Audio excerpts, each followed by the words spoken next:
Bola Adekunle stood at the balcony of her mansion in the upscale Victoria Island neighborhood of Lagos, staring at the shining lights of the city. The night was quiet, save for the distant hum of traffic and the occasional beep of cricket from the lush garden below. She held a glass of red wine in her hand, absent-mindedly swiggling the liquid around as her thoughts raced. Her husband, Gbenga Adekunle, was away again on another business trip, something that has become a frequent occurrence over the past year. Gbenga was a successful businessman, one of Nigeria's wealthiest tycoons with investments in oil, real estate and telecommunications. His name carried weight in every corner of the country, and his influence reached far beyond Nigeria's borders. But for all his wealth and power, Gbenga was a man who had little time for his family, especially his wife. Bola had once admired his ambition and drive, but over time she began to feel like a trophy, a beautiful decoration in a vast mansion, admired but never truly cherished. Bola, a strikingly beautiful woman in her early 30s, had married Gbenga when she was just 22. Back then, the allure of his wealth and the excitement of being the wife of a prominent businessman had been enough to keep her satisfied. But now, after almost 10 years of marriage, the cracks in their relationship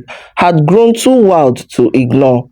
Gbenga's constant absence, his cold attitude, and his lack of interest in her had left Bola feeling lonely and unfulfilled. Loneliness was a dangerous thing, Bola had come to realize. It crept into the corners of her mind, filling the void that Gbenga's absence left behind. It was in that emptiness that she had met Femi. Femi was everything Gbenga was not: young, passionate, and attentive. They had met at a high-end fashion event where Bola had been a guest of honor. Femi, a successful photographer in his late 20s, had been hired to cover the event. From the moment their eyes met across the room, Bola had felt an undeniable spark.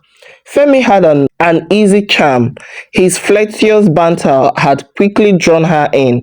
What started as innocent conversations soon blossomed into something far more dangerous. As the weeks passed, Bola found herself drawn to Femi in a way she hadn't felt in years. He made her feel alive, desired, and appreciated, emotions she had long buried in her marriage to Gbenga.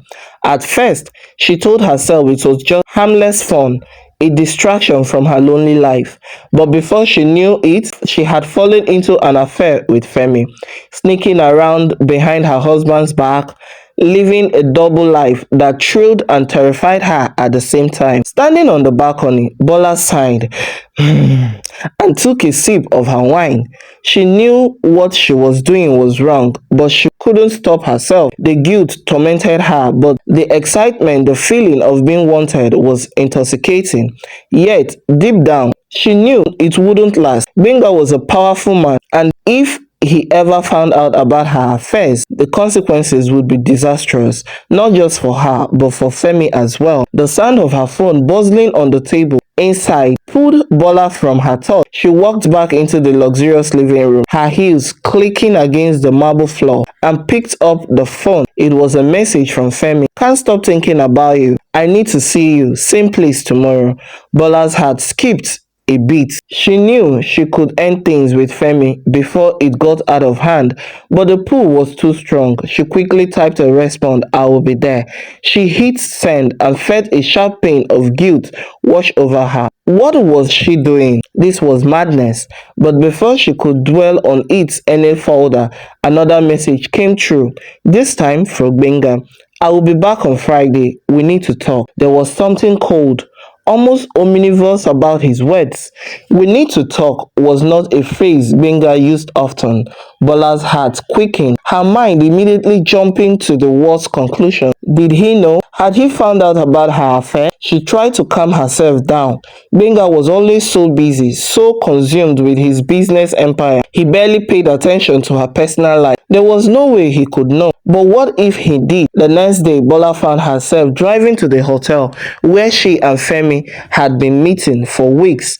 It was a discreet place, tucked away from prying eyes, a perfect hideaway for their secret meeting. As she pulled into the parking lot, her nerves buzzed with anticipation and anxiety. She parked the car and made her way to the room there always used. When she entered, Femi was already there waiting for her. He smiled as she walked in, pulling her into his arms and kissing her deeply. For a moment, Bola forgot about everything, her worries, her guilt, the uncertainty hanging over her like a storm cloud. In Femi's embrace, she felt free. But that freedom was short-lived. As they lay together in bed later that afternoon, Femi's phone buzzed on the nightstand. He glanced at the screen and frowned. "Who is it?" Bola asked, noticing the change in his expression. "It's nothing," Femi said quickly, setting the phone down. But Bola wasn't convinced. "Femi, what's going on?" Femi hesitated, then sighed. "It's my friend Dapo. He's been acting weird lately. I think he's in some kind of trouble." Bola raised an eyebrow. "Trouble? What kind of trouble?" "I don't know," Femi said, rubbing his temple. He's been asking me for some money, saying he needs it urgently, but he won't tell me why. I've helped him out a few times, but now he's starting to act desperate." Bola frowned. She didn't like the sound of this. She had met Dapo once at a party, and something about him has rubbed her the wrong way. He was smooth talking and flashy, the kind of man who seemed to thrive on shady deals and risky ventures. "Maybe you should distance yourself from him," Bola suggested. "You don't want to get involved in anything dangerous." Femi nodded, but Bola could see the worry in his eyes. Something about this situation didn't sit right with her, but she pushed the thought aside. She had her own problems to deal with. As she drove home later that evening, Bola's mind was spinning. Gbenga's message still weighed heavily on her. What did he want to talk about? Was it business or was it something more personal? The closer Friday came, the more anxious she became. When Friday finally arrived, Gbenga returned home as expected. Bola spent the day preparing herself for whatever conversation was coming. She had rehearsed different scenarios in her head, trying to anticipate what he might say. But when Gbenga walked through the front door, his face gave nothing away. They sat down to dinner in awkward silence. The tension between them was noticeable. Finally, after what felt like an eternity, Gbenga cleared his throat and looked at her. "Bola," he began, his voice calm but cold. "I've been thinking about our marriage." Bola's heart pounded in her chest. This was it. He knew he was going to confront her about the affair. She braced herself for the worst. "I've been traveling a lot," Gbenga continued, "and I realized that I've been distant. I've neglected you and our relationship." Bola blinked, confused. This wasn't what she had expected. I want to fix things," Gbenga said, his eyes locking onto her. "I know I've made mistakes, but I want us to start over. I want us to be happy again." Bola stunned. She had been preparing for a confrontation, for accusations, for anger, but instead, Gbenga was asking for a second chance. For a brief moment, she felt a glimmer of hope. Could they really rebuild their marriage? Could she put the affair behind her and move forward with Gbenga? But as quickly as the hope appeared, it vanished. How could she rebuild a marriage built on lies? How could she ever look Gbenga in the eyes, knowing what she had done? I don't know," Bola stammered. "It's not that simple, Gbenga." He frowned, clearly not expecting her hesitation. "What do you mean?" Before Bola could answer, her phone buzzed on the table. She glanced at the screen and saw a message from Femi. "We need to talk. It's urgent." Bola's heart dropped. Not now, she thought, not in the middle of this. She quickly turned the phone over, but Gbenga had noticed her reaction. "Who was that?" she asked, his tone sharp. "No one," Bola said quickly, "just a friend." Gbenga wasn't convinced. His eyes narrowed, suspicion gripping into his gaze. A friend at this hour? Bola felt panic rising in her chest. She needed to keep calm, to keep things from blowing out of control. But the tension in the room was thick and Gbenga's mood had shifted. I need to step out for a moment, Bola said, standing up from the table. I'll be right back. Before Gbenga could protest, she grabbed her phone and hurried upstairs to her bedroom. She quickly opened the message from Femi. Dakpo is threatening to go to your husband. He knows about us, Bola. I don't know how. Bola's heart nearly stopped as she read Femi's message. Her hands began to tremble and the words blurred before her eyes. That one knows about us, the phrase repeated in her head like a nightmare she couldn't escape. She sat down on the edge of the bed, her paws raising. How Dakpo found out they had been so careful, or at least she thought they had been. Now this man, who she had always been wary of, was threatening to reveal everything. If he went to Gbenga, it would be over. Her life, her marriage, her reputation, all destroyed in an instant. Gbenga couldn't just be angry. He did be furious, and he would undoubtedly seek revenge. She shuddered at the thought of what he might do. She quickly typed a response to Femi. What do you mean that one knows? How did this happen? Femi responded almost immediately. I don't know for sure. He's been snooping around, asking questions. He must have seen us together. He's demanding money or he will tell Gbenga everything. Bola's panic intensified. Extortion. This was a nightmare. Dakpo wasn't just threatening her life, he was putting Femi in danger too. And knowing Dakpo's shady reputation, there was no guarantee that giving him money would make him go away. If anything, it might make things worse. Bola needed to think and fast. She couldn't let this escalate,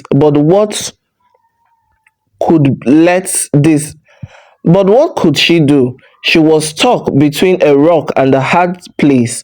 If she gave in to Dakpo's demand, he might keep coming back for more. If she refused, he would surely go to Gbenga and the consequences would be devastating. Suddenly, a knock on the door pulled her out of her thoughts. It was Gbenga. Bola, are you okay? He called through the door. You have been up there for a while. Her mind raced as she tried to figure out what to do. She couldn't let Gbenga suspect anything. Taking a deep breath, she opened the door and put on her best calm expression. I'm fine, she said with a forced smile. It's just a lot of process. Can we talk about this later?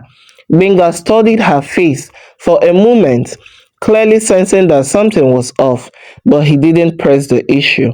All right, but we will talk, he said, his voice firm. There is too much at stake for us to keep ignoring these problems. Bola nodded, feeling a pang of guilt. She watched him walk away, knowing that whatever Gbenga thought was wrong with their marriage paled in comparison to the secret she was hiding. Once he was out of sight, she closed the door and sat back down, her mind spinning. What do I do? She thought to herself. Her phone buzzed again. Another message from Femi. I'm meeting Dapo tonight. He's getting impatient. I don't think we can wait any longer. I'm going to try to reason with him, but we need to be prepared for the worst. Bola's stomach twisted. She felt like she was standing at the edge of a cliff, one wrong step away from falling into the abyss. Every part of her screamed that this was a terrible idea. Dakpo wasn't someone you could reason with, and Femi going to meet him alone was reckless. But what choice did they have? Be careful, she tested back. Let me know what happens. For the rest of the evening, Bola was on edge, her mind racing with fear and anticipation. She barely spoke to Gbenga during dinner, and he noticed her distracted state.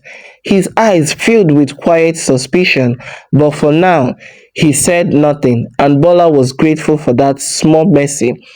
Hours passed, and Bola's phone remained silent. The longer she waited, the more her anxiety grew. Where was Femi? Had something gone wrong, her mind conjured up all sorts of terrible scenarios. Dakpo lashing out in anger, Femi getting hauled, or worse. She had never felt so powerless. Then, just as past midnight, her phone buzzed. It was Femi. It's done. I gave him some money to keep him quiet for now, but I don't think he's going to go away that easily. We need to figure out something. We need to figure something out, Bola. Bola exhaled, her heart still pounding in her chest. Immediate, the immediate crisis was over, but the danger hadn't passed. Dakpo had been paid off for now, but how long would it last? A few days, a week, and then what? He would keep coming back, demanding more until eventually the truth came out.